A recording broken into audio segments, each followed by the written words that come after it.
Kasama rin po natin si DSWD Secretary Rex Gatchalian para bigyan tayo ng report sa relief operations and preparations sa mga area na pinaka-naapektuhan ng bagyo. Sec Rex? Magandang hapon, Yusek Claire. Good Magandang hapon afternoon. sa inyong lahat. Una, gusto kong sa huli naming talaan, gusto ko i-report na meron na tayong 490,418 na affected families, kung saan ang 14,191,000 families ang ngayon nakatira sa mga iba't ibang evacuation centers natin. Meron tayong tumatakbo na around 500, meron tayong 500 na evacuation centers na nakabukas nationwide.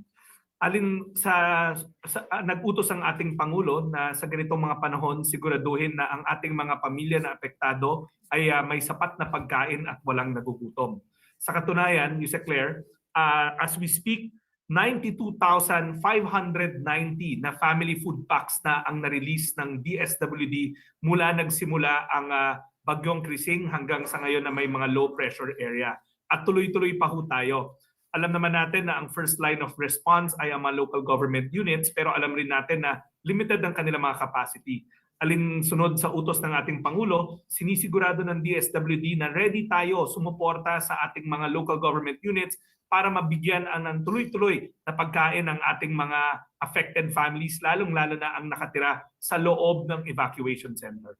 Bago tumama ang Bagyong Krising, tulad na napaulat last Friday, ang national stockpile natin o ang stockpile ng mga family food packs na naka-imbak sa mahigit kulang-kulang 1,000 na warehouse sa buong bansa ay binibilang natin sa 3 million na family food packs.